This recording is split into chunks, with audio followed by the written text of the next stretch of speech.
Olá, galerinha! Sejam todos muito bem-vindos. Na nossa videoaula de hoje, falaremos a respeito da mucosa oral. O termo mucosa é empregado ao conjunto formado por epitélio e conjuntivo e que reveste as cavidades úmidas do corpo, em contraste com a pele, que tem a sua superfície seca. Então, as mucosas, elas revestem as cavidades como a cavidade oral, o estômago, o esôfago, a bexiga, dentre outros do corpo. No caso da cavidade oral, especificamente, nós temos uma mucosa que apresenta características diferentes e em também sítios diferentes. E nós vamos conhecer cada uma dessas regiões, as suas características clínicas e as suas características histológicas, bem como compreender as principais funções exercidas pela mucosa oral, que seriam a função de barreira protetora, a função sensorial e a função secretora, exercida por inúmeras glândulas salivares menores distribuídas em uma extensão. Você é muito bem-vindo, deixe seu like, se inscreva no canal e vamos começar agora.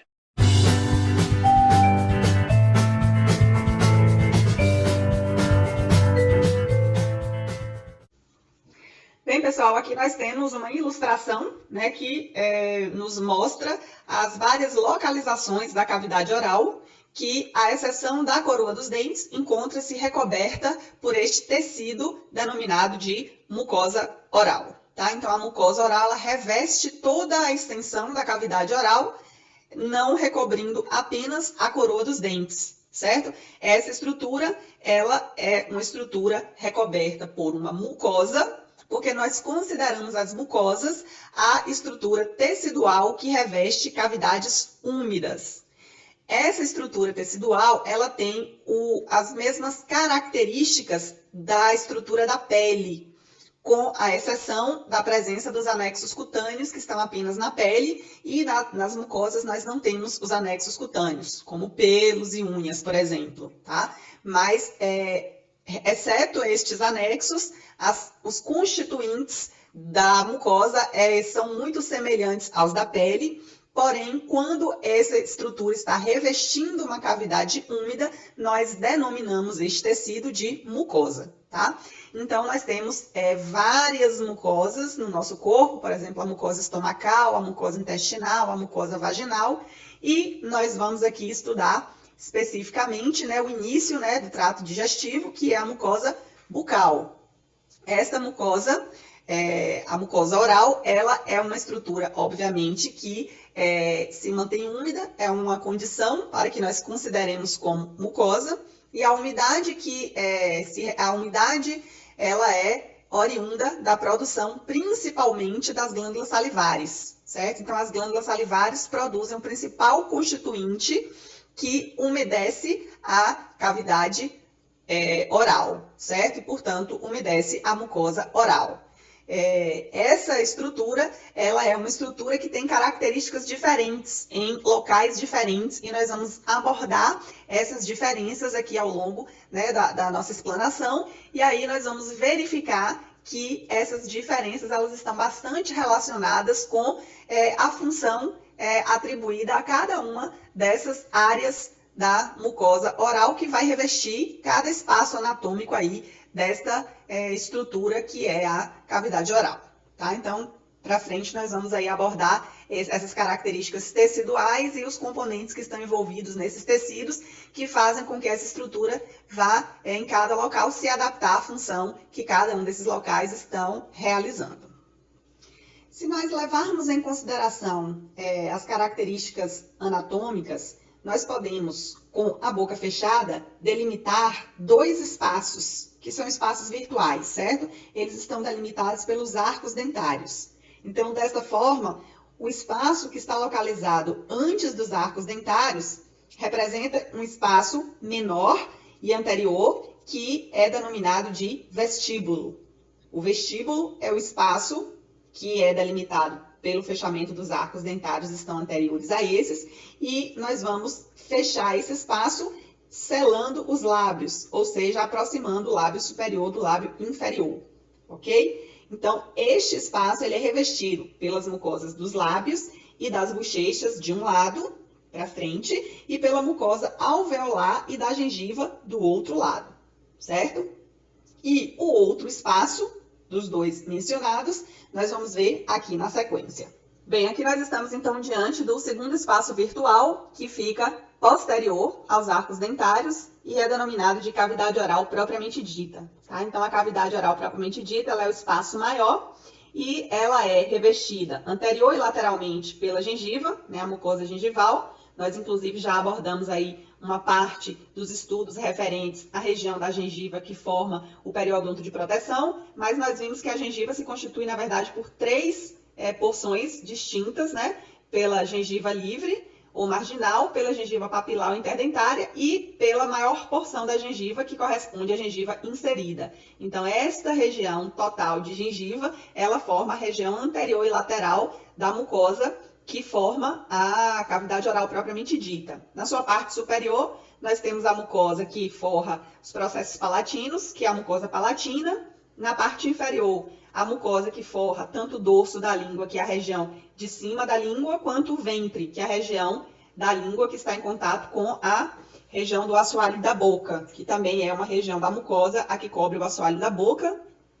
E nós temos aí relativa à região mais posterior dessa cavidade oral propriamente dita, que é a mucosa que vai ali revestir a região das tonsilas palatinas e do istmo das fauces, tá? Esta mucosa, ela vai se continuar com a mucosa da faringe para lá o restante do tubo digestivo, enquanto que no espaço menor e anterior, que é no vestíbulo, a mucosa ela vai se continuar com a da pele dos lábios, né? Da região do vermelhão dos lábios, que mais para frente também nós vamos abordar algumas das características relativas a essa transição entre pele e mucosa, que é a região da pele dos lábios, tá? Então, aí na sequência nós vamos falar a respeito dos tecidos que constituem essa estrutura que é a mucosa bucal e que compõe cada uma dessas regiões de mucosa que eu comentei, que forma tanto as mucosas que compreendem aquelas que estão localizadas no espaço anterior e menor, que é esse espaço virtual denominado de vestíbulo, e esse espaço virtual maior, que é denominado de cavidade oral propriamente dita.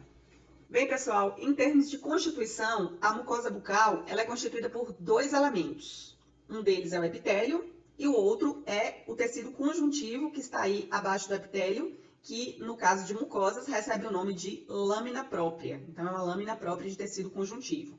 E entre esses dois existe uma estrutura que sempre está presente entre epitélio e conjuntivo, que nós chamamos de lâmina basal. Nós devemos nos lembrar que o epitélio ele tem essa organização de uma lâmina basal que vai se situar entre o epitélio e o conjuntivo, a fim de permitir que esse epitélio ele tanto tenha a sua organização espacial, não se misturando com o tecido conjuntivo, mas filtrando moléculas que venham do tecido conjuntivo para o epitélio, uma vez que nós também devemos nos lembrar que o tecido epitelial ele é dependente do tecido conjuntivo, tanto no que se refere à vascularização quanto à sua inervação, tá? Então, a estrutura da lâmina basal, ela tem essa função de auxiliar, né, nas funções do tecido epitelial e na interface entre esses dois tecidos, que é o epitélio e o conjuntivo.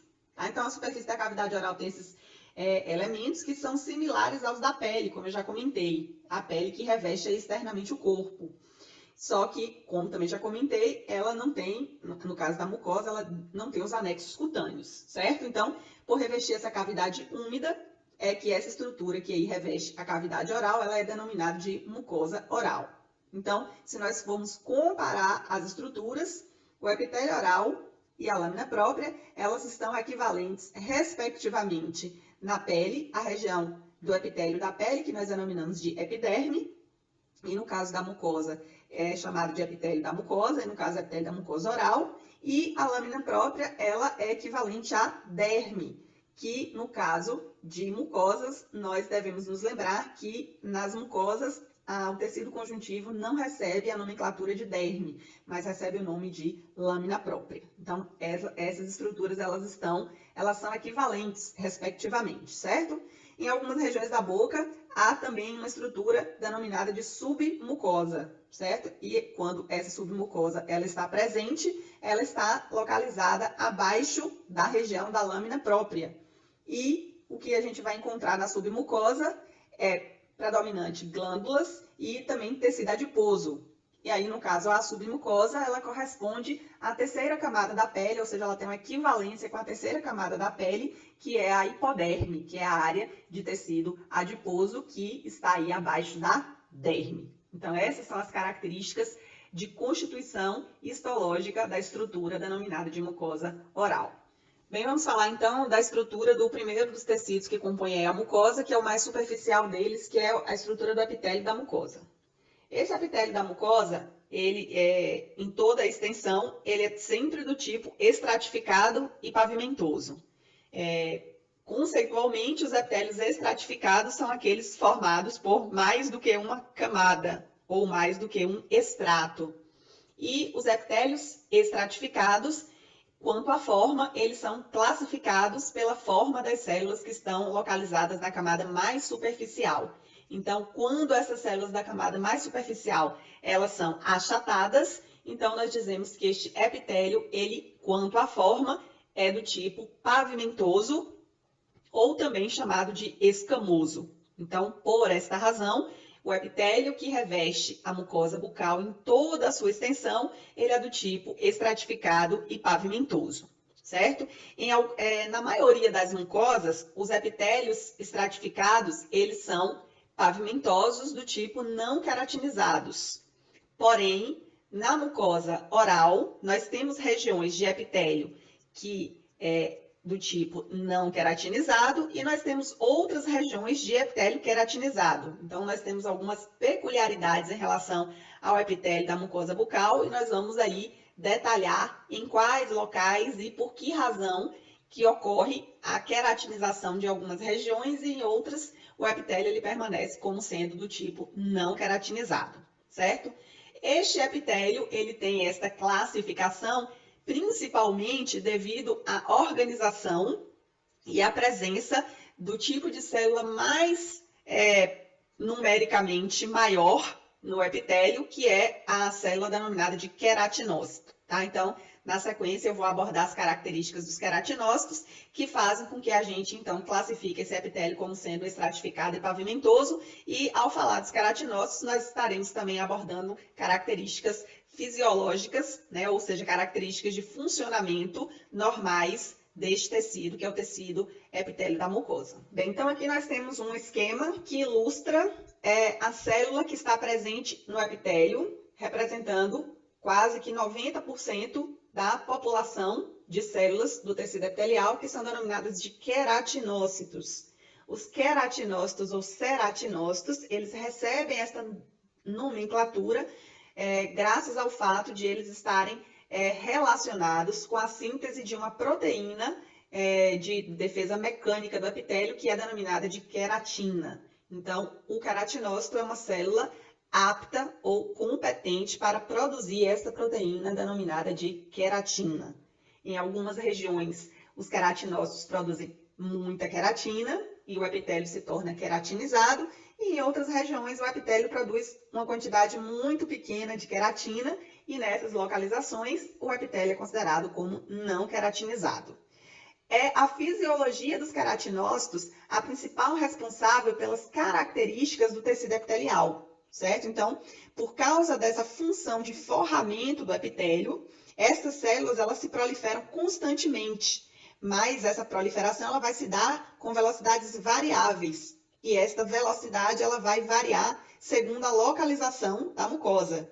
Então, nós temos originando células novas na região mais profunda, que é naquela camada de células ali mais próxima da lâmina basal, e as células velhas, elas vão se descamar na superfície do epitélio. Então, à medida que células novas surgem na região mais profunda do epitélio, elas vão subindo os estratos ou as camadas. À medida que elas vão subindo, elas vão se tornando células mais e mais diferenciadas, até que quando elas chegam na superfície do epitélio, elas se descamam. Esta é a característica fisiológica de funcionamento do tecido epitelial a partir da sua renovação constante, e a renovação se dá justamente porque as células do tecido são consideradas como lábeis, ou seja, células que estão constantemente se originando a partir da divisão das células fonte, que estão presentes na camada mais interna, e que vão se deslocando aí pelos vários estratos do epitélio até se escamarem na superfície, certo? Então, aí, durante esse deslocamento, as células vão sofrendo modificações, né? Que a gente poderia citar acúmulos de filamentos intermediários, né? Tonofilamentos, vai também produzindo os filamentos de queratina, e aí quando elas chegam na camada mais superficial, elas atingiram o limite da sua capacidade de acumulação e diferenciação, e aí elas se descamam, tá? Então é justamente pelo fato de as células estarem aí aptas, produzindo e armazenando aí no seu citoplasma a queratina, que ela é chamada de queratinócito, certo? Então, essa contínua divisão dessas células mais profundas e o fato das células superficiais serem diferentes das células basais, né? Esse se caracteriza como um dos aspectos fundamentais do epitélio oral, que são proliferação, que se dá na camada mais interna, e maturação, que vai acontecendo ao longo das demais camadas que estão aí acima desta. Então, a proliferação e a maturação são os dois aspectos fundamentais do epitélio oral, tá? Na sequência, nós vamos abordar quais são as camadas que compõem esse epitélio estratificado, nas áreas onde o epitélio ele sofre queratinização, e que, portanto, nós temos o epitélio estratificado pavimentoso queratinizado, e naquelas áreas onde o epitélio ele não vai sofrer queratinização e que aí, portanto, ele é revestido por um epitélio estratificado pavimentoso do tipo não queratinizado. Aqui na sequência, nós estamos vendo uma fotomicrografia óptica corada com hematoxilina e eosina de uma região do epitélio da mucosa oral que é forrada por um epitélio estratificado pavimentoso do tipo queratinizado, onde nós temos aí apontado para esta camada que está colorida pela eosina, uma camada rosa, uma seta também rosa, que aponta justamente essa camada de proteína queratina. Então, quando nós temos um epitélio queratinizado, nós vamos produzir tanta queratina neste epitélio que quando a célula se rompe na superfície, ela libera uma quantidade de queratina que vai aí revestir a superfície do epitélio, e essa camada de proteína queratina ela vai ter uma capacidade de proteção mecânica deste epitélio, tá?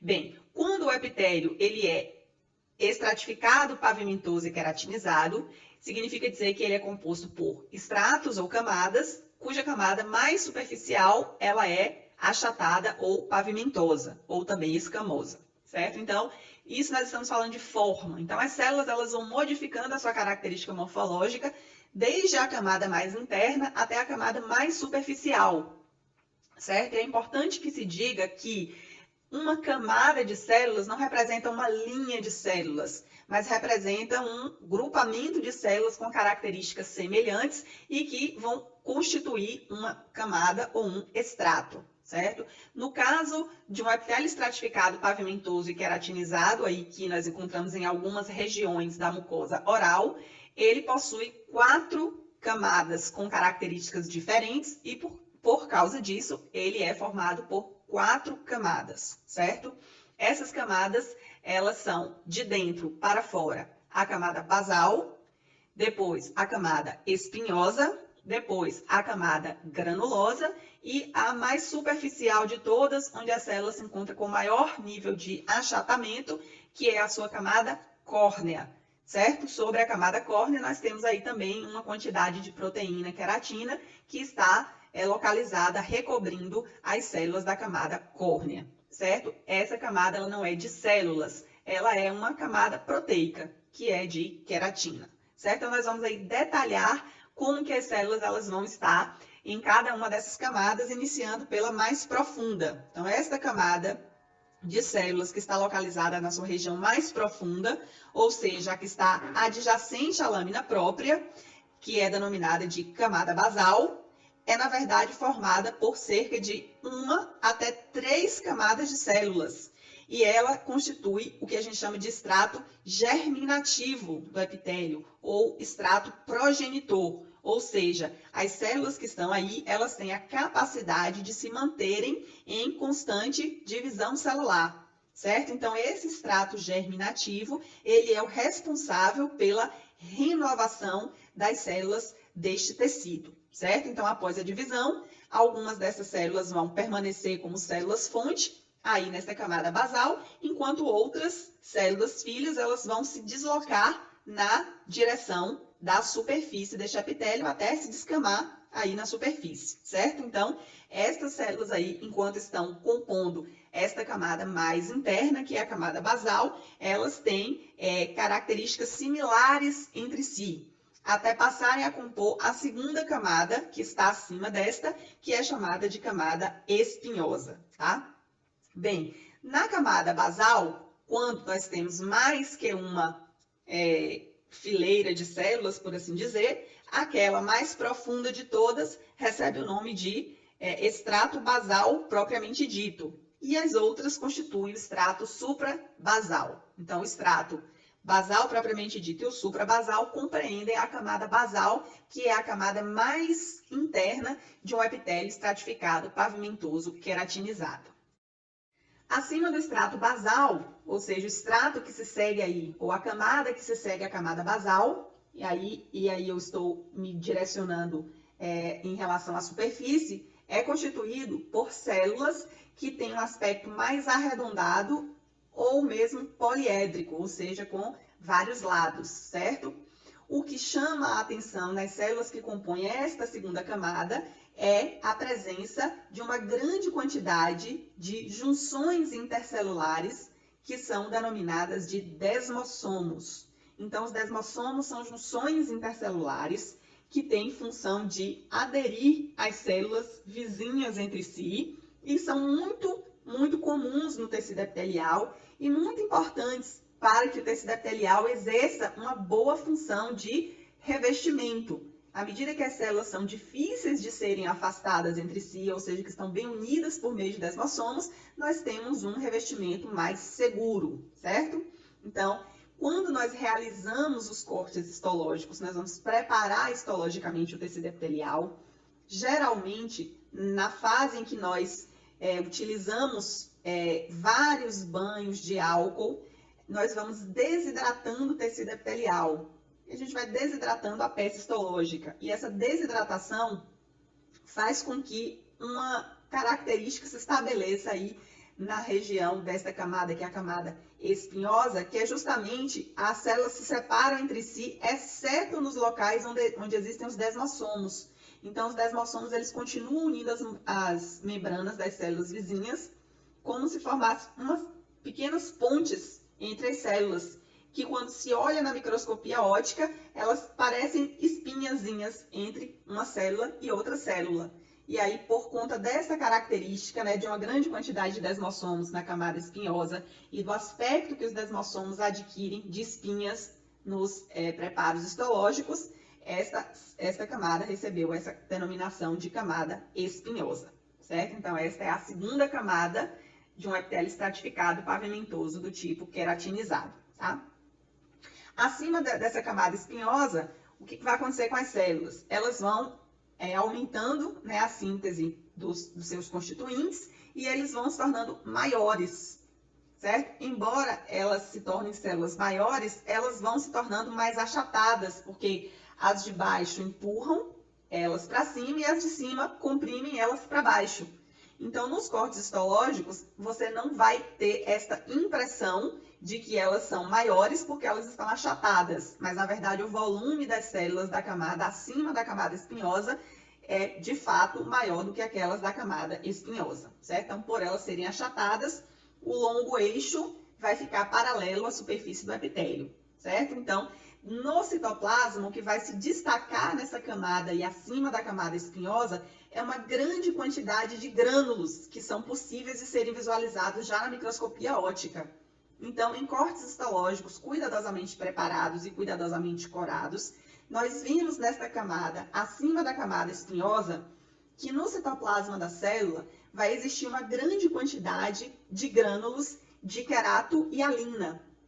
Esses grânulos contêm uma proteína chamada de filagrina, certo? E essa grande quantidade de grânulos que vai se acumular nas células desta camada faz com que nós denominemos essa camada de camada granulosa, certo? Então, as células da camada granulosa, elas têm essa denominação principalmente por causa da grande quantidade de grânulos que podem ser observados no citoplasma, por causa da grande quantidade de produção de queratina que é esperada em um epitélio estratificado pavimentoso do tipo queratinizado, certo? E quando elas chegam na última camada, certo? Nós vamos observar que os queratinócitos, eles também continuam cada vez mais achatados, então eles vão seguir essa mesma orientação do seu longo eixo paralelo à superfície. Só que o que a gente vai observar agora é que no citoplasma nós não visualizamos mais esses grânulos como estruturas intracelulares, como a gente visualizava na camada subjacente, que era na camada granulosa, certo? Por quê? Porque aí, no caso, os grânulos eles vão se romper e a célula vai ter o seu citoplasma repleto de filamentos de citoceratina, agregados com a proteína filagrina, que é uma proteína bastante acidófila. E aí nós vamos ter basicamente a célula praticamente corneificada, ou seja, rica em proteína queratina. E aí, nesse caso, nós temos a camada com uma quantidade insignificante de organelas e essa célula está praticamente morta. A partir daí, ela se rompe e a proteína queratina fica compondo essa camada proteica acima da camada córnea, certo? Então, essas são as características de um epitélio estratificado pavimentoso queratinizado, que é composto por 4 camadas, de dentro para fora. A basal, a espinhosa, a granulosa e a córnea, sendo que este mecanismo de subida das células vai acontecendo com as células se tornando cada vez mais rica em grânulos e posteriormente em queratina no seu interior, quando elas atingem a camada mais superficial ou camada córnea e a partir daí elas se rompem e se descamam, liberando a proteína queratina na sua superfície. Bem, pessoal, até aqui nós fizemos aí a descrição do epitélio oral completamente queratinizado, né? O epitélio estratificado pavimentoso queratinizado, e ele é o mais semelhante à epiderme da pele. Porém, como eu já havia mencionado anteriormente, existem regiões aí da mucosa em que o epitélio ele não queratiniza, e outras ainda onde há uma queratinização incompleta, certo? Então, por causa disso, o epitélio oral ele pode ser queratinizado ou não queratinizado. Se ele for completamente queratinizado, ele vai se chamar ortoqueratinizado. E quando a queratinização não é completa, ele é um epitélio paraqueratinizado. Então, os epitélios queratinizados, eles podem ser totalmente queratinizados ou parcialmente queratinizados, ok? No caso do epitélio paraqueratinizado, os queratinócitos aí da superfície, ou seja, esses que estão aí compondo a camada, que é a camada córnea, eles possuem ainda um núcleo muito achatado e piquinótico, e que a célula retém este núcleo e também algumas organelas. Quando o epitélio ele é totalmente queratinizado, na camada córnea, nós não vamos encontrar mais a presença de núcleos, certo? Então, os queratinócitos do estrato córneo, eles não possuem mais nem núcleo e nem organelas, e o seu citoplasma ele é completamente preenchido por queratina e por isso ele é totalmente queratinizado. Então, a diferença entre um epitélio paraqueratinizado e um ortoqueratinizado, ela é distinguível a partir das células localizadas na camada córnea, onde no epitélio paraqueratinizado nós conseguimos ver núcleos piquinóticos nas células que compõem a camada córnea, enquanto no epitélio ortoqueratinizado as células da camada córnea não possuem mais a presença do núcleo e ela está completamente preenchida pela proteína queratina.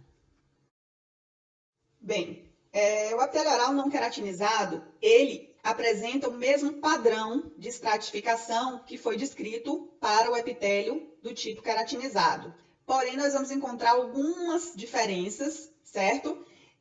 Dos queratinócitos do estrato basal, por exemplo, eles são de tamanho um pouco menor, certo?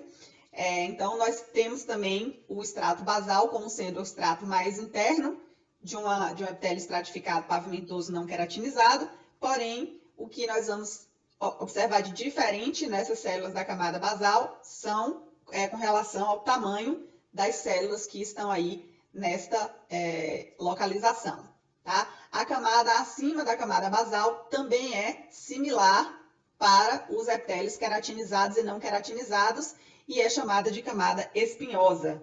Entretanto, nós observamos uma quantidade menor de desmossomos do que no epitélio queratinizado. Então, essa quantidade menor de desmossomos, ela vai estar também relacionada ao fato de que nós temos uma área com uma quantidade sujeita a uma menor quantidade de forças de atrito, que significa dizer que essas células elas não precisam ter uma adesividade muito grande entre si para poder dar conta de revestir sem se romper nessas regiões, certo? Agora, o que vai ser mais significativamente diferente entre os epitélios queratinizado e não queratinizado é o que vai acontecer justamente na região acima do estrato espinhoso, certo? Aí é que nós vamos observar as maiores diferenças, certo? Então, pelo fato desse tipo de epitélio ele não queratinizar, nós não vamos encontrar o extrato granuloso, certo? Então, não tendo extrato granuloso, também não vamos encontrar acima dele o extrato córneo. Então, as grandes diferenças, as diferenças mais significativas entre os epitélios não queratinizados e os queratinizados correspondem às duas camadas mais externas, no caso, a camada granulosa e a córnea, que aqui no não queratinizado elas são substituídas pela camada intermédia e pela camada superficial, respectivamente, certo? Então, nesse tipo aqui de epitélio não queratinizado, acima do estrato espinhoso, as células elas vão se tornando gradualmente achatadas, né, à medida que elas se aproximam da superfície, porém é possível distinguir dois estratos nessa região, o intermediário, como eu falei, chamado de intermédio, e o superficial. Certo? Não existe muita diferença entre eles dois, inclusive, mas o intermédio está localizado logo acima do estrato espinhoso e suas células são um pouco achatadas, enquanto o mais externo, que é o denominado de superficial, ele vai ser constituído por células ainda mais achatadas e células que têm como características apresentar uma cor clara e a presença de núcleos, certo? Essas são diferenças significativas para o extrato córneo dos epitélios queratinizados, certo? Então, nos epitélios estratificados pavimentosos não queratinizados, nós também encontramos 4 camadas, sendo as duas internas mais parecidas entre si e as duas mais superficiais mais diferentes entre si. Ok? Graças ao fato de que nós não temos uma produção significativa de queratina, nós não teremos a camada granulosa, que é substituída pela camada intermédia, e não teremos também a camada córnea, que é substituída pela camada superficial. Então, as células da camada superficial, elas têm uma característica de normalidade em relação às outras células do que no estrato córneo, onde nós vemos células completamente abarrotadas de proteína queratina que estão corneificadas e, portanto, mortas aí nesta localização, que é a camada mais superficial do epitélio queratinizado. Bem, pessoal, como eu comentei com vocês, as principais células em quantidade que compõem o epitélio são os queratinócitos, né? Nós fizemos aí uma breve descrição das características dos queratinócitos em relação à sua disposição em camadas, em relação ao mecanismo como eles se utilizam para poder se multiplicar e se renovar. Porém, eles não se constituem nos únicos tipos de células presentes no epitélio das mucosas, certo? Outros tipos celulares também fazem parte desse epitélio. E essas células, elas não são facilmente identificadas pelas colorações de rotina. Se nós utilizarmos a hematoxilina e a eosina, nós conseguimos identificar bem as células epiteliais por causa da relação constante que nós temos entre a forma externa da célula e a forma do núcleo. Mas isso não vai acontecer com as outras células que fazem parte do epitélio, certo? E que para que a gente consiga identificá-las e para que a gente consiga visualizar a sua morfologia, nós devemos empregar colorações especiais, técnicas que nós denominamos de imunomarcação, certo? Essas técnicas elas são importantes para que a gente possa reconhecer esses outros tipos de células que fazem parte do epitélio e que não são queratinócitos, certo? Essas outras células, no seu conjunto, elas são chamadas de não queratinócitos. Então, nós temos o grupo da maior parte das células que compõem o epitélio, que são os queratinócitos, e nós temos o grupo dos não queratinócitos, que são aqueles outros tipos de células que fazem parte de uma população minoritária do epitélio e que são formadas pelos melanócitos, pelas células de Langerhans, as células de Merkel, que fazem parte, e bem como algumas células sanguíneas, como linfócitos, por exemplo, e neutrófilos, certo? Essas outras células também podem ser encontradas aí entre as células que fazem parte do tecido epitelial, principalmente entre os queratinócitos, compondo uma população que, no seu conjunto, são denominadas de não queratinócitos, tá? Como vocês já estudaram as características das células sanguíneas, nós já abordamos lá na histologia 1 a característica dos linfócitos e dos neutrófilos, nós vamos dar uma ênfase nos não queratinócitos que não foram ainda abordados, aí no caso os melanócitos, as células de Langerhans e as células de Merkel, que são células aí que fazem parte do grupo dos não queratinócitos presentes no epitélio aí da mucosa oral. Então, a primeira célula do grupo dos não queratinócitos que nós vamos abordar aqui são denominados de melanócitos, certo? Essas células, elas, em torno da 11ª semana de vida intrauterina, elas vão migrar provenientes justamente das células da crista neural. Nós vimos que a migração das células da crista neural, elas são importantes para a formação, né, dos 2/3 inferiores da face, principalmente pela estrutura dos dentes em si, que nós vimos que os dentes eles são compostos por uma inter-relação que se estabelece, uma indução recíproca entre essas células da crista neural que vão aí compor o ectomesênquima e o epitélio que reveste a cavidade oral, certo? Mas além dessa importância já mencionada na odontogênese e na formação dos 2/3 inferiores da face, essas células da crista neural, elas também têm em meio a esta população de células, aquelas que vão penetrar a lâmina basal e passarem a residir na estrutura do epitélio da mucosa oral e também na estrutura da epiderme da pele, certo? Essas células elas penetram no epitélio e elas vão ali se instalar entre os queratinócitos que compõem a camada basal, certo? Elas são células que se caracterizam por ter uma coloração clara e o corpo dela está apoiado na lâmina basal e do corpo partem prolongamentos dendríticos. Então, nós dizemos que são células dendríticas. E esses dendritos, eles vão ali passar entre os queratinócitos e vão se dirigir na direção do estrato espinhoso, certo? Estas células, elas não vão estabelecer desmossomos com os queratinócitos. Nós consideramos que as células só estabelecem junções desse tipo, que são junções adesivas, quando elas têm a mesma origem. Então, devido ao fato de que essas células melanócitos, eles não se derivam, né, das células do epitélio local, eles, portanto, não conseguem estabelecer desmossomos, junções adesivas com os queratinócitos deste epitélio, tá? No corpo celular desses melanócitos, nós vamos encontrar grânulos, que são denominados de pré-melanossomos. E aí, mais tarde, eles vão se transformar em melanossomos, que são os grânulos que contêm o pigmento melanina. Este pigmento, ele tem como função responder por colorir a pele, ou seja, pela cor escura da pele. E algumas regiões do epitélio oral, elas têm essas pigmentações melânicas, certo? Esses grânulos, eles podem permanecer nos melanócitos e seus prolongamentos, ou o que mais frequentemente acontece é que esses grânulos, eles são transferidos para os queratinócitos adjacentes.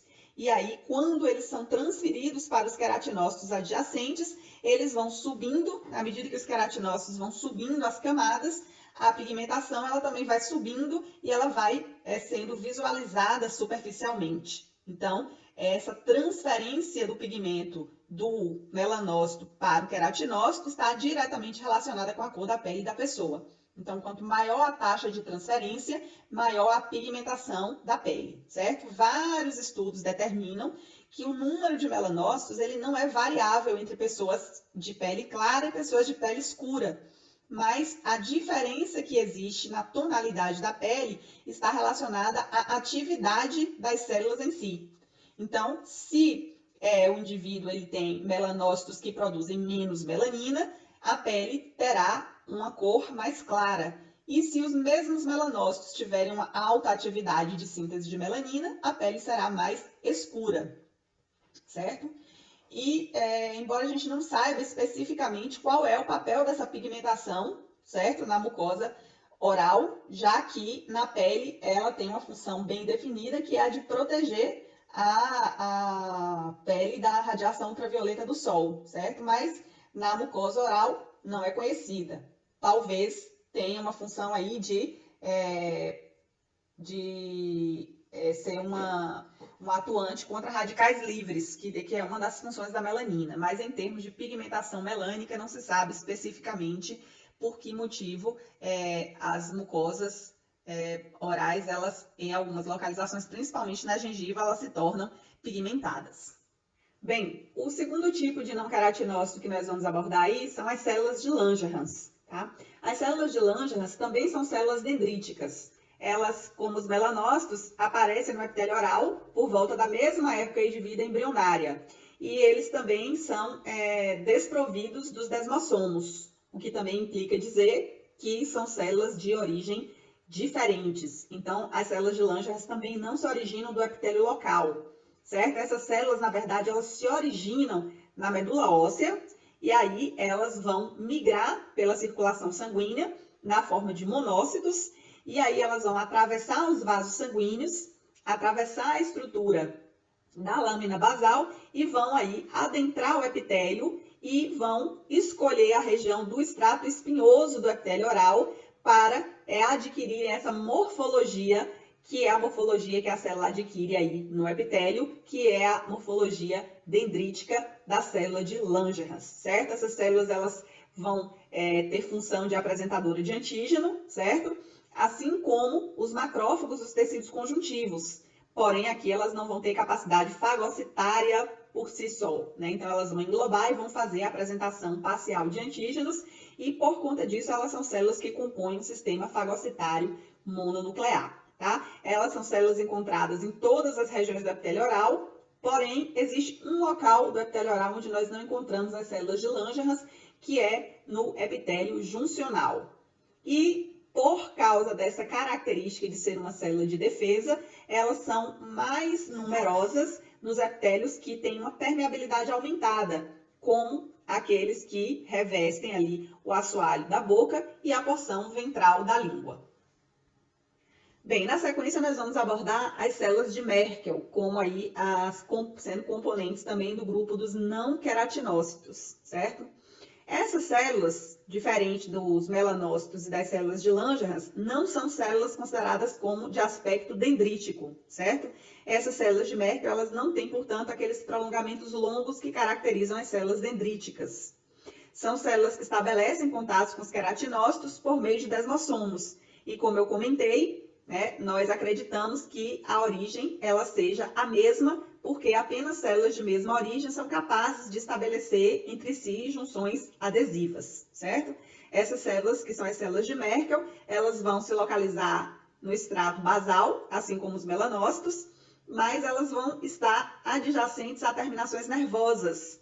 São geralmente terminações nervosas amielínicas. E aí nós vamos também observar que no citoplasma, principalmente ali na região da célula que está próximo do componente nervoso, uma quantidade numerosa de pequenas vesículas em que se acredita que o conteúdo dessas vesículas seja neurotransmissores. Então, por conta desta característica observada nessas células, os autores acreditam que elas desempenham função relacionada à recepção mecânica na mucosa oral, atuando tipo como uma célula neuroepitelial aí do epitélio, que compõe a mucosa oral. Bem, pessoal, aqui na sequência nós vamos abordar o segundo componente da mucosa oral, que é o tecido que está abaixo do epitélio, que é denominado de lâmina própria, certo? Então, como em toda a mucosa do organismo, nós denominamos de lâmina própria esse tecido conjuntivo que fica subjacente ao epitélio. E este tecido, ele vai ser equivalente à derme da pele, certo? Então, estruturalmente falando, nós temos um tipo de tecido conjuntivo propriamente dito, que vai variar aí em relação ao tipo, basicamente pela distribuição dos seus três tipos de componentes, que são as células, as fibras e a substância fundamental. Então, como ele é um tipo de tecido conjuntivo propriamente dito, nós temos a possibilidade de variação entre os tecidos conjuntivos do tipo frouxo, que nós encontramos aí, e também os tecidos conjuntivos densos não modelados, que compõem aí a região da lâmina própria. Tá? Então, a lâmina própria ela é responsável por vascularizar e por levar a inervação tanto para as células da própria lâmina própria, quanto para o tecido epitelial, certo? Esse tecido é responsável por estabelecer e manter a forma do corpo, e, portanto, também da mucosa oral. E nós vamos ver aqui na sequência algumas características de qual tipo de tecido compõe cada localização. E aí, posteriormente, falaremos brevemente sobre as células que compõem aí a lâmina própria. Bem, como eu havia mencionado, a lâmina própria ela é equivalente à derme da pele. Então, nós podemos distinguir nela duas porções reconhecidas, como se fossem duas camadas, tá? A mais superficial delas, ela fica imediatamente subjacente ao epitélio, e ela é formada por um tipo de tecido conjuntivo frouxo, certo? Que apresenta as papilas características que vão em si interdigitar com as saliências da superfície basal do epitélio, denominado por isso de camada papilar da lâmina própria, certo? Então, a camada papilar, ela está localizada na região das papilas conjuntivas, que se interdigita com as cristas epiteliais. E aí, ela é constituída por um tecido conjuntivo que tem um equilíbrio entre os três tipos de componentes que formam um tecido conjuntivo, ou seja, uma proporcionalidade entre células, fibras e matriz extracelular. Já a região mais profunda é de um tecido conjuntivo mais denso, né, com fibras colágenas, geralmente com uma organização mais paralela à superfície do epitélio e que tem uma disposição em forma de rede. Então, essa disposição em forma de rede é responsável pela denominação desta camada mais profunda da lâmina própria, que é de camada reticular, certo? Então, por ser um tipo de tecido conjuntivo, essa lâmina própria da mucosa oral ela é similar às de outras regiões do organismo em que esse tecido ele é encontrado. Então, ele, além de apresentar esse componente de fibras, ele também possui as células e possui a substância fundamental, que são os três componentes que fazem parte do tecido conjuntivo. Na sequência, nós vamos aí relembrar as células que compõem o tecido conjuntivo propriamente dito e, brevemente, relembrar também algumas das funções realizadas por essas células aí e que fazem parte da dinâmica e da lâmina própria. Então, como mencionamos, a lâmina própria ela é um tipo de tecido conjuntivo, propriamente dito, e nela nós encontramos todos os tipos celulares que são comuns a esse tipo de tecido, né? Vou iniciar abordando os tipos celulares a partir daquela que é a mais característica de todas, que é o fibroblasto. Os fibroblastos são as células do tecido conjuntivo, oriundas do mesênquima, que é o tecido indiferenciado que dá origem ao tecido conjuntivo como tecido diferenciado, e essas células elas se tornam aptas a sintetizar os componentes que vão compor a matriz extracelular do tecido conjuntivo. Então, os fibroblastos eles são responsáveis por produzir as proteínas e os demais componentes que fazem parte da substância fundamental, proteoglicanos, glicosaminoglicanos, glicoproteínas multiadesivas. Também é responsável pela síntese dos componentes de proteínas fibrosas do tecido conjuntivo. E aí eu destaco todos os tipos de colágeno que existem no tecido conjuntivo, com destaque para o colágeno do tipo 1, que é o mais abundante, bem como as fibras do sistema elástico. Então, esta é a importância fundamental dos fibroblastos, que é produzir os componentes da matriz extracelular e reparar caso haja algum dano nesse tecido, né? Essas células ativas, elas são chamadas de fibroblastos, e quando elas estão quiescentes, ou seja, quando elas estão em baixíssima atividade de síntese, produzindo exclusivamente para a sobrevivência, elas perdem bastante do seu volume, o núcleo se torna bastante fortemente corado e elas passam a ser chamadas de fibrócitos. Então, os fibroblastos são as células em sua alta atividade sintética e os fibrócitos são as células em baixa atividade de síntese. Outra célula também presente na lâmina própria aí da mucosa oral são os macrófagos, né? Os macrófagos são células de defesa que são oriundas da medula óssea e elas chegam no tecido conjuntivo a partir da circulação sanguínea. E aí, já no tecido conjuntivo, as células que vêm na circulação sanguínea na forma de monócito, elas sofrem o processo de passagem através da parede dos vasos sanguíneos, que nós denominamos de diapedese, e aí sofre influência de fatores de diferenciação no tecido conjuntivo, e aí se tornam células com um volume bem grande de citoplasma e que estão aptas a realizarem funções como fagocitose, né, de elementos estranhos, de micro-organismos invasores, de elementos inertes, de componentes alterados da matriz do tecido conjuntivo. E essas células elas também atuam produzindo sinalizadores para outros tipos do sistema de defesa, que são as interleucinas, e também atuam como apresentadoras de antígeno. Os macrófagos eles compõem o que nós denominamos de sistema fagocitário mononuclear e são células que estão em baixa quantidade aí nos tecidos. Elas estão sempre presentes, porém em quantidade pequena. O número dessas células tende a aumentar frente a uma agressão, principalmente quando esse quadro de agressão se estende, né, por um período de tempo maior e compõe-se o que nós denominamos de processo inflamatório crônico. Então, os macrófagos, eles tendem a se acumular em grande quantidade em áreas de tecidos que estão passando por eventos inflamatórios crônicos. Tá? Outro tipo de célula residente no tecido conjuntivo são os mastócitos. Os mastócitos são células globosas que provêm também da medula óssea, mas durante a formação, essas células migram para o tecido conjuntivo e aí se tornam residentes deste tecido, não funcionando no sistema que o macrófago funciona, porque o macrófago são células que estão sempre chegando ao tecido conjuntivo e as células mais antigas elas vão deixando de existir. Então, os macrófagos eles estão sempre em trânsito e chegando até o tecido conjuntivo. Mas os mastócitos não. Depois dessa onda de migração dos mastócitos para o tecido conjuntivo, eles vão ser células de longa duração aí nos tecidos. São células que vão residir próximo à parede dos vasos sanguíneos, porque elas possuem no seu citoplasma uma grande quantidade de grânulos esses que contêm mediadores químicos do processo inflamatório. E aí essas células elas vão responder pela mediação do processo inflamatório, liberando, por exemplo, substâncias como a histamina, que são vasodilatadoras e estão envolvidas aí com o quadro inicial da inflamação aguda. E também a heparina, que é um agente anticoagulante. Então, essas células aí são as células que com frequência são encontradas no tecido conjuntivo, os fibroblastos em grande quantidade, os mastócitos como uma população residente em quantidade fixa e os macrófagos como células que podem estar em quantidade aumentada em situações de processos inflamatórios. Porém, em situações de normalidade no tecido, essas células elas se encontram em um número bem pequeno aí presente. Tá? Outros glóbulos brancos existentes são o quê? São os linfócitos, que são também células de defesa, que elas estão também aí em migração pelo tecido conjuntivo e são encontradas em baixa quantidade. Os plasmócitos, que também são encontrados em baixas quantidades, e os neutrófilos, que também são células de defesa encontradas em baixas quantidades.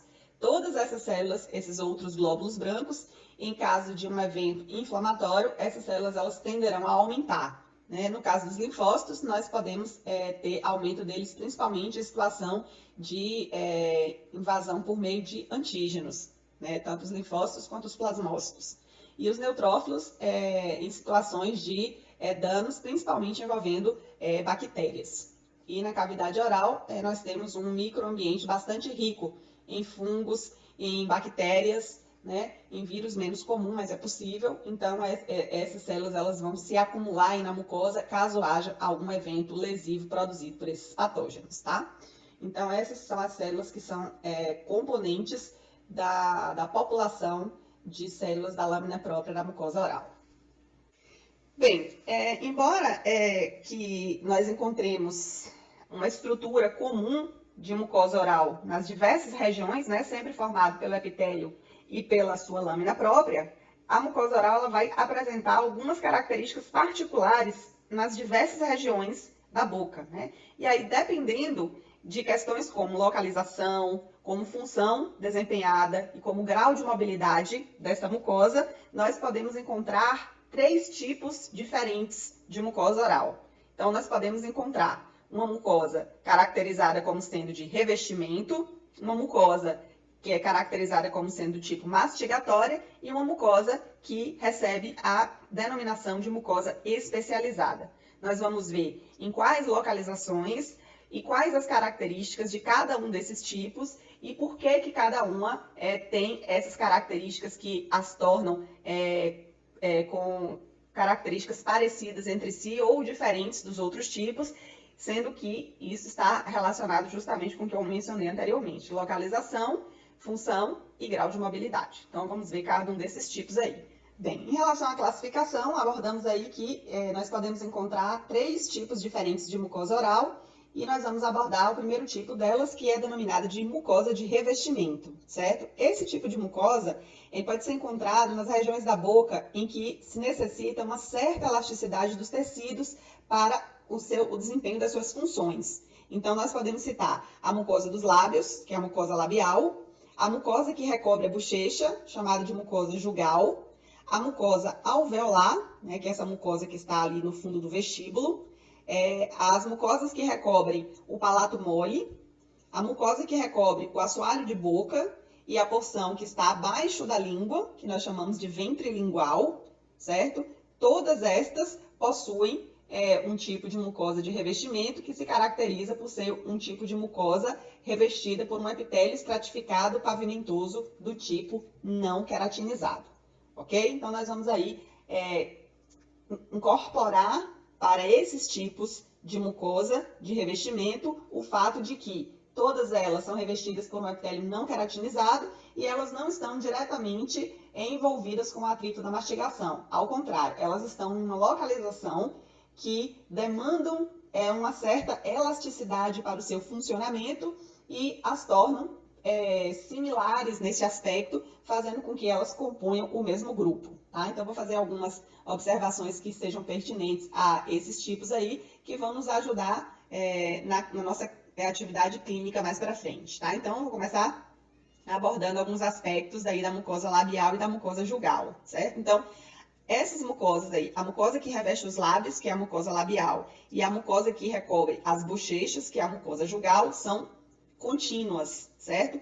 Elas constituem o quê? A parede externa desse espaço virtual menor que nós denominamos de vestíbulo, que é o espaço anterior da boca, certo? Essas mucosas, elas são mucosas muito similares entre si, e elas são ambas revestidas por um epitélio estratificado pavimentoso do tipo não queratinizado, tá? Cumpre notar que no caso do lábio, né, além da mucosa descrita, existe uma constituição da parte externa que é recoberta por uma pele fina, certo? Que nós chamamos de vermelho dos lábios. Então, este vermelho dos lábios se constitui na transição gradual que existe entre a pele, que está externamente revestindo, né, o corpo todo, e a mucosa oral propriamente dita. Então, o que caracteriza essa região aí dessa pele fina, que é o vermelho dos lábios, é o fato de que nós temos papilas conjuntivas muito altas e existe uma grande vascularização dessas papilas conjuntivas, o que faz com que a circulação sanguínea ela esteja próxima da superfície e garanta essa coloração vermelha a esta região dos lábios, que, portanto, é denominada de vermelho dos lábios, tá?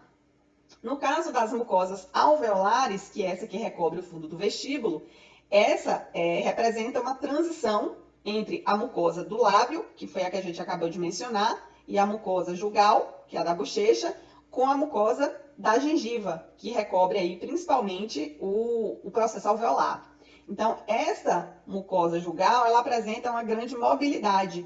Então, você pode segurar o lábio e você pode estender o lábio, né, levar o lábio a milímetros acima da sua posição de repouso. Então, essa é uma característica das mucosas de revestimento, que é justamente o fato de elas terem essa grande mobilidade. E a gente precisa dessa mobilidade para expressão facial, para falar, para mastigar, várias as funções que nós realizamos aí com a mucosa oral, tá? A superfície dessa mucosa alveolar é uma superfície lisa e brilhante, com uma cor que é um rosa avermelhado. Então, ela tem uma coloração rosa tendendo para o vermelho.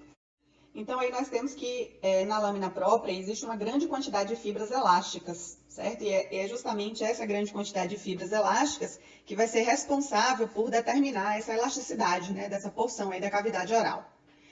Também nós temos, compondo aí a mucosa de revestimento, a região ali da mucosa do palato mole, certo? Essa mucosa que reveste o palato mole, ela vai se continuar para anterior com a mucosa do palato duro, enquanto a região posterior, após ali revestir a região do véu do paladar e a úvula, vai ter continuidade com o epitélio respiratório e das vias respiratórias, né, fazendo parte então da orofaringe.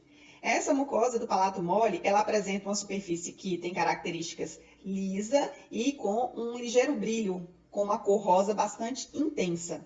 Essas são as características aí da região da mucosa do palato mole. Tá? Nós temos também a mucosa do assoalho de boca, como sendo uma porção de mucosa que recobre o fundo do sulco lingual. Essa superfície da mucosa é lisa e brilhante e tem uma cor rosa bem intensa. O epitélio é bem fininho e é bastante permeável. As células, elas deixam bastante espaço entre elas, certo? E esse epitélio, ele tem uma quantidade maior de células de Langerhans, que são essas apresentadoras de antígeno, e também de linfócitos do tipo T. Tá? Então, essa localização é uma importante via de ingresso de rápido ingresso de medicação no corpo, justamente por causa dessa permeabilidade desse epitélio aí da mucosa do assoalho de boca. Tá? A submucosa está relacionada com a porção secretora da glândula salivar, que é a sublingual, e a lâmina própria e a submucosa do assoalho de boca são regiões bastante vascularizadas. A vascularização ela se dá pelos ramos da artéria lingual, também tem ramo da submentoniana e da facial, né, bem como estruturas da veia sublingual. Nós observamos no exame clínico aberturas dos ductos das glândulas salivares, submandibulares e sublinguais, que se abrem aí ao redor do freio lingual em duas estruturas chamadas de carúnculas, certo? Essas carúnculas, elas estão localizadas dos lados aí da base do freio lingual. Então, essa localização aí, que é a região do assoalho de boca, ela é uma região bastante interessante para a via de administração de medicamentos, porque ela é bastante permeável e ali, quando você quer uma medicação que tem um rápido ingresso no organismo, você pode utilizar essa via sublingual, porque graças à intensa vascularização aí dessa região do conjuntivo e da permeabilidade do epitélio, você consegue essa entrada de medicação com mais facilidade, tá? E nós temos também, para completar aí as mucosas de revestimento, a região da porção da língua, que está na parte da língua em contato com o assoalho de boca, que é a porção ventral da língua. Essa mucosa aí que reveste essa porção ventral da língua, ela é bastante semelhante à própria mucosa do assoalho de boca. Né? O epitélio também é fino, é permeável e ela tem também células de Langerhans em número aumentado, certo? Principalmente na sua parte média. Então, essas mucosas aí abordadas são todas mucosas que têm características similares entre si e fazem parte aí do grupo das mucosas de revestimento. Bem, o próximo tipo de mucosa que nós vamos abordar aí é a mucosa mastigatória. Né? Compondo aí o grupo das mucosas mastigatórias, nós temos a mucosa da gengiva e a mucosa que reveste o palato duro. Tá? Então, a parte da mucosa oral que recobre essa porção anterior do palato, aquela que está suportada pelos processos palatinos da maxila e também pela porção horizontal dos ossos palatinos, é o que nós chamamos de mucosa do palato duro. A superfície vai apresentar, na região anterior, algumas elevações transversais, que são as rugas palatinas, certo? A cor dessa mucosa é um rosa mais pálido e este epitélio ele é queratinizado, muito similar ao epitélio da gengiva inserida, certo? E ele é frequentemente ortoqueratinizado. Então, essas mucosas mastigatórias, elas são mucosas que estão recobrindo regiões da cavidade oral que estão diretamente em contato com o atrito da mastigação. E é justamente por causa desta razão em que elas se encontram com essa característica de serem queratinizadas, porque a proteína queratina é uma proteína de proteção mecânica. E aqui, compondo o último tipo, né, de mucosa, que está aí na nossa classificação, que é a mucosa do tipo especializada, certo? A mucosa especializada é aquela que recobre o dorso da língua, que é a parte superior da língua. E essa parte, ela também está exposta ao atrito alimentar. Então, este epitélio que reveste o dorso lingual também é um epitélio queratinizado, tá? Mas, além dessa característica, a região do dorso da língua, ela apresenta estruturas denominadas de papilas, né? E é a presença das papilas que torna essa região do dorso uma mucosa especializada, tá? Nós vamos ver aqui um pouco para frente a divisão anatômica da língua, vamos falar um pouco a respeito, e depois nós vamos abordar as características das papilas que vão aí recobrir o dorso lingual, e também a região posterolateral. Bem, aqui nós temos um esquemazinho, né, que representa a anatomia lingual.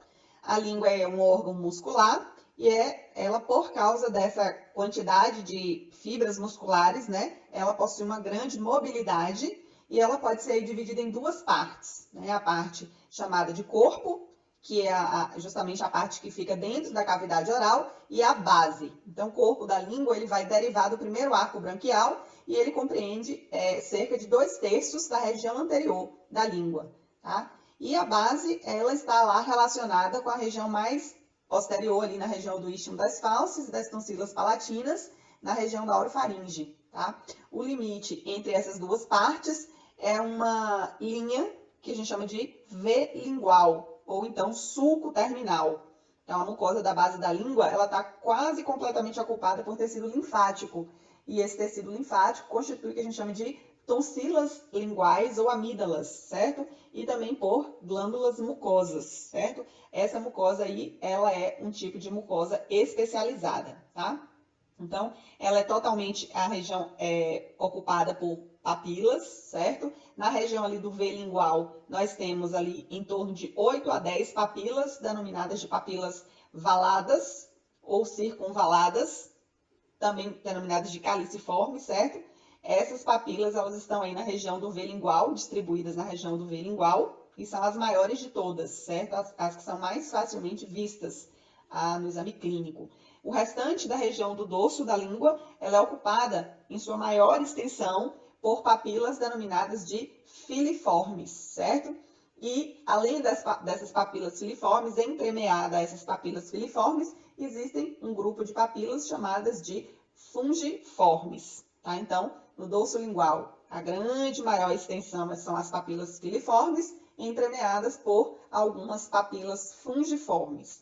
E ali dispostas nas regiões laterais e posteriores da língua, próximas da extremidade do V lingual, nós temos aí o último tipo de papila, que são chamadas de papilas foliadas, certo? Então, as papilas foliadas, elas ocupam a região posterolateral da língua e nós vamos aí abordar as características histológicas e morfológicas de cada uma desses tipos.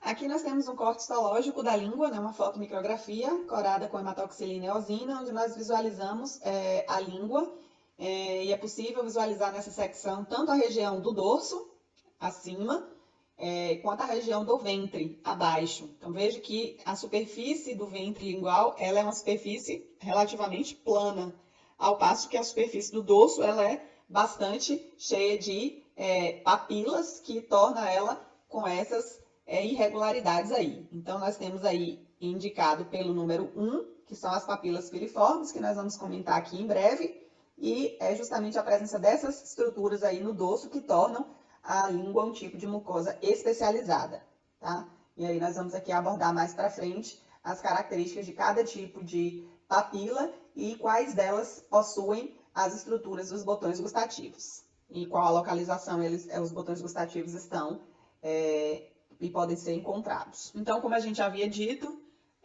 a mucosa que reveste o dorso lingual, ela é considerada como um tipo de mucosa especializada. E isso se deve ao fato de ela possuir, né, distribuída aí ao longo da sua extensão, estruturas denominadas de papilas. Nós temos 4 tipos diferentes de papilas. Essas papilas estão em suas localizações, né, específicas, com suas formas específicas, e elas são as papilas filiformes, as papilas fungiformes, as papilas circunvaladas ou valadas, e as papilas foliadas. Na sequência, aí, nós vamos abordar cada uma delas em sua morfologia e em sua histologia. Então, vamos começar abordando aí as características das papilas mais numerosas de todas, que são as papilas filiformes, certo? Elas ocupam quase toda a totalidade aí da região do dorso lingual e elas possuem um aspecto que elas conferem aí ao dorso lingual um aspecto aveludado, tá? Então, elas têm uma estrutura de formato cônico e o seu vértice está inclinado, está apontado para a orofaringe. O epitélio, né, que recobre essas papilas é um epitélio ortokeratinizado e ele tem a presença de melanócitos e também de células de Langerhans. Esse epitélio, ele também é acompanhado abaixo por um cone de tecido conjuntivo, que compõe a sua lâmina própria, né? Uma característica interessante é que com a avançada da idade, o número de papilas filiformes tende a decrescer.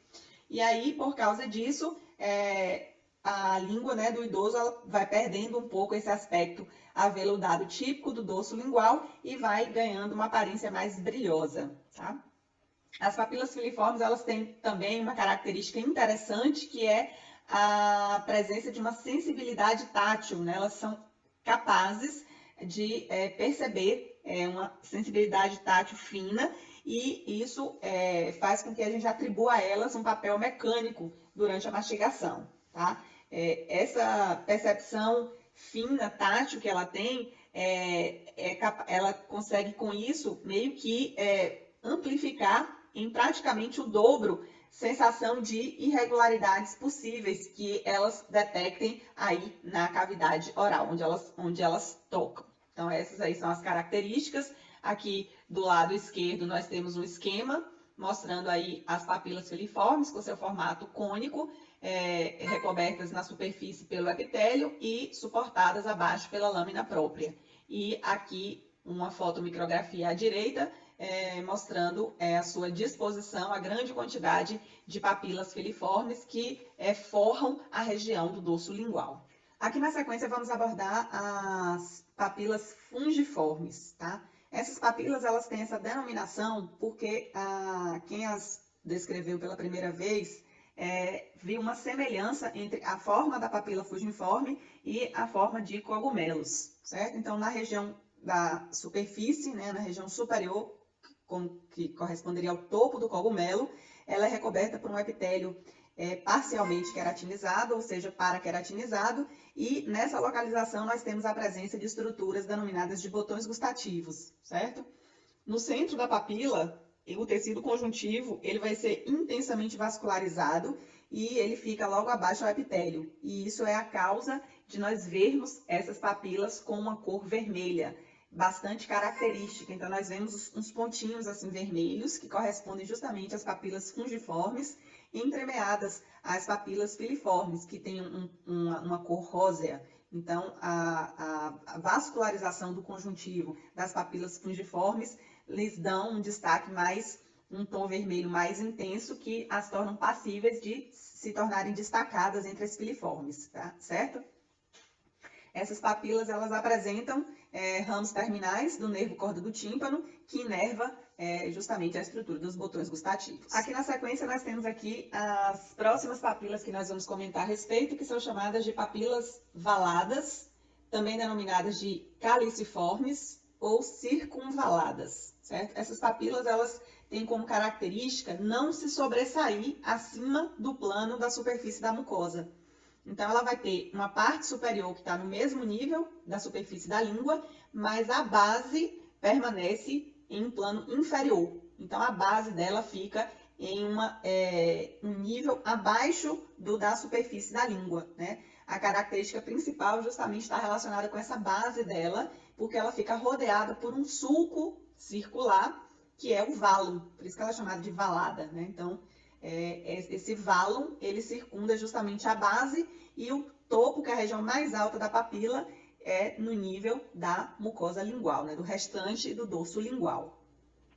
Nós temos aí um número entre 8 e 10 papilas valadas, que se localizam na região ali do V lingual, e elas são as maiores dessa localização aí do dorso lingual. Elas são bem maiores que as outras, chegando até 3 milímetros, mais ou menos, de diâmetro, enquanto a altura é de aproximadamente 1 milímetro, certo? Essas papilas, elas apresentam uma porção central de tecido conjuntivo frouxo, que também tem uma vascularização bem intensa e também uma inervação, e ela é revestida pelo epitélio, certo?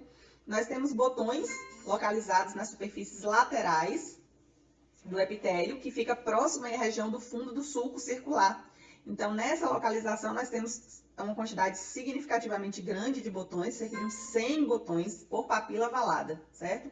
E aí, para que haja uma limpeza desse sulco, né, para que restos de alimentos não fiquem impactados aí no sulco, nós temos a abertura de uma glândula salivar menor, chamada de glândula salivar de von Ebner, que ao liberar o seu componente bastante fluido, ele vai promovendo a limpeza da região do valo para deixar as papilas, essa região dos botões gustativos, sempre limpa para poder estar disponível para ter contato com os alimentos e permitir a informação relativa ao sabor, tá? Então, essas glândulas, elas se caracterizam por serem as únicas glândulas salivares menores que são serosas, ou seja, que tem um componente mais de enzimas e, portanto, mais fluidas do que todas as demais que são mucosas, ou seja, mais ricas em carboidratos e, portanto, são mais espessas.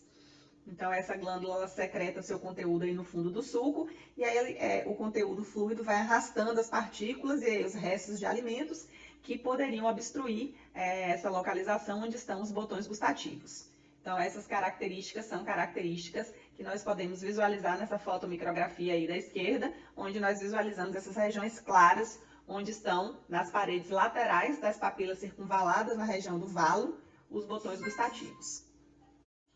Bem, para concluir a questão aí das estruturas que estão relacionadas com a mucosa especializada, nós vamos abordar aí o último dos tipos de papilas, que são as papilas foliadas, tá? As papilas foliadas, elas estão ali localizadas na região posterolateral da língua, na região ali onde nós temos cerca de uns 10 a 15 dobras da mucosa, de cada lado da borda lateral da língua, na região mais posterior. Então, nós temos sulcos ou fissuras paralelas que separam essas dobras.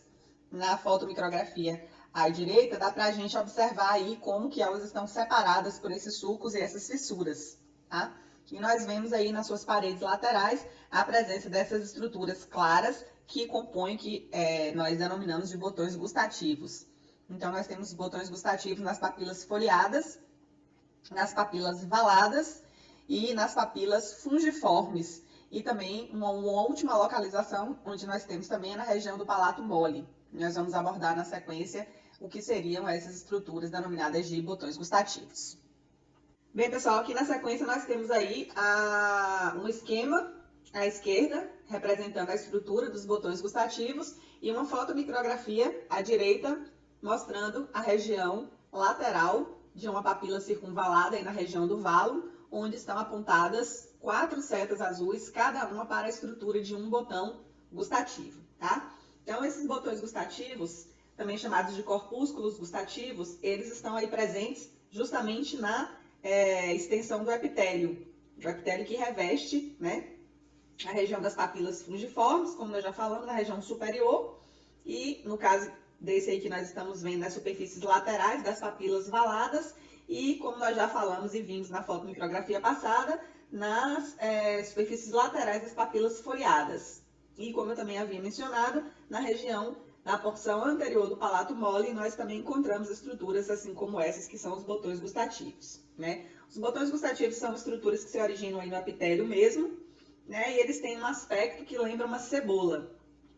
Eles ocupam toda a espessura do epitélio, ou seja, eles vão da base do epitélio até a sua superfície e vão, portanto, desde a lâmina basal e comunica-se com a cavidade oral por meio de uma estruturazinha que a gente chama de poro, tá? Cada botão gustativo, dependendo do tamanho, pode ser constituído de uma quantidade variável de células, né? Tem os menores, com cerca de até 30 células, e outros que são bem maiores, chegando a ter cerca de 150 células, tá? Os menores, eles estão localizados na região das papilas fungiformes, enquanto os maiores estão aí nas papilas maiores, que são as valadas e as foliadas, certo? Compondo aí a estrutura dos botões gustativos, nós temos as células escuras.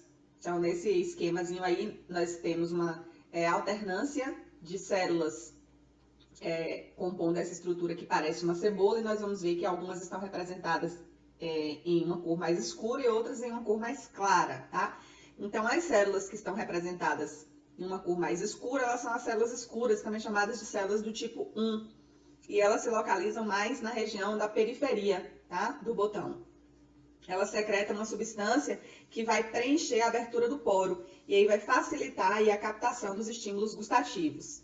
E além disso, elas também têm provavelmente um papel importante de suporte na estrutura dos botões gustativos.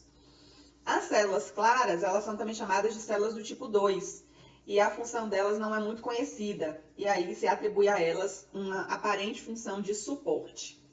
No caso, nós temos também as células intermediárias, chamadas de células do tipo 3. Essas células são células que são do tipo neuroepitelial, certo? As células neuroepiteliais, ela tem no citoplasma, do lado do poro, um prolongamento delgado e do outro lado, do lado oposto, lá na lâmina basal, onde ela vai ter o contato com uma terminação nervosa.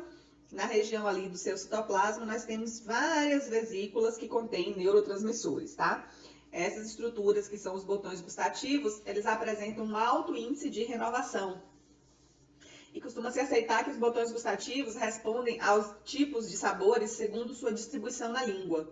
Apesar de não ser conhecida uma base estrutural para justificar isso, né? Existe uma correlação clínica que atribui aí aos botões gustativos das papilas fungiformes, que estão mais na ponta da língua, responsáveis por responder por um sabor mais doce. Os sabores salgados seriam identificados principalmente nas bordas laterais da língua e também na ponta. As papilas fungiformes das bordas laterais e esfoliadas, que tem os botões para responder ao sabor ácido. E, por fim, o sabor amargo, que seria detectado pelos botões gustativos daquelas que estão localizadas na região das papilas valadas, certo? Também as do palato mole seriam capazes também de captar sabores amargos e também sabores ácidos, né? Lembrando que são correlações clínicas onde não se tem uma base estrutural que justifique essas correlações especificamente.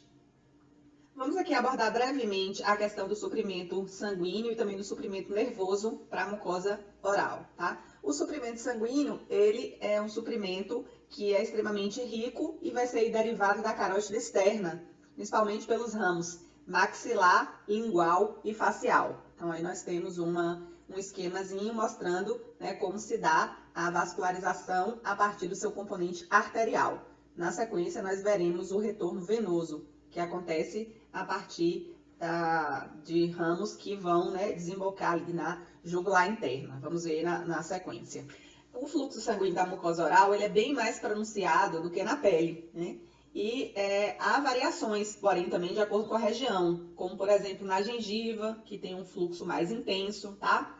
E aí nós temos um esquemazinho aí que ilustra como se faz o retorno venoso, tá? Então o retorno venoso ele vai seguir o trajeto inverso do arterial e vai terminar aí na veia jugular interna. Com relação à inervação, né, da mucosa oral, nós temos como característica o fato de ela ser caracterizada por ser profusamente inervada. E nós temos uma inervação primordialmente do tipo sensorial, que também contém alguns elementos do sistema autônomo. E aí os principais nervos eles vão se originar dos ramos maxilar e mandibular do trigêmeo. Tem também fibras do nervo facial, do nervo glossofaríngeo e do vago, certo? A densidade dessas terminações nervosas é maior na parte anterior da boca, sendo que as sensações aí mais importantes que nós captamos são sensações de calor, frio, tato, dor e paladar. São todas essas possíveis, né, na mucosa oral. E os botões gustativos, que a gente já fez a descrição anteriormente, eles vão se constituir aí em um tipo especial de receptor e são aí inervados pelo nervo facial, pelo glossofaríngeo e pelo nervo vago. Bem, vamos aqui concluir o nosso capítulo de mucosa oral abordando a questão das funções que são atribuídas à mucosa oral. Então, a mucosa oral ela tem algumas funções, né? Então, ela tem função de proteção, ela recobre os tecidos mais profundos, ela protege, relaciona com fenômenos de apreensão e também mastigação dos alimentos, né? E também incluída na função protetora, a mucosa oral ela também tem a função de agir como uma barreira, né, que impede a invasão de micro-organismos. Também é atribuída à mucosa oral a função sensorial, que é extremamente desenvolvida, né? Então, ela tem receptores, como eu já mencionei, para temperatura, para dor, para tato. Tem também receptores especializados na sensação gustativa, né, que estão presentes nos botões gustativos. Em alguns animais, a mucosa oral também está relacionada com a regulação térmica. Em nós, seres humanos, isso não é praticamente inexistente, mas em animais como, por exemplo, os cães, isso é bastante importante para eles, a regulação térmica a partir da mucosa oral, tá? E a função secretora também da mucosa oral, já que nós temos uma grande quantidade de glândulas salivares menores distribuídas por praticamente quase todas as regiões da mucosa oral. Então, em linhas gerais, a mucosa oral ela é uma mucosa com bastante função atribuída. Bem, meninos, assim vamos concluir mais um capítulo da histologia e embriologia oral, que é o capítulo da mucosa oral. Esse e muitos outros assuntos você encontra aqui no canal. Espero que você tenha gostado desse capítulo e em breve voltaremos para falar de outros assuntos que certamente agregarão mais conhecimento a esta área da histologia humana, que é a histologia e embriologia oral. Você é sempre muito bem-vindo e eu aguardo você nos próximos vídeos, ok?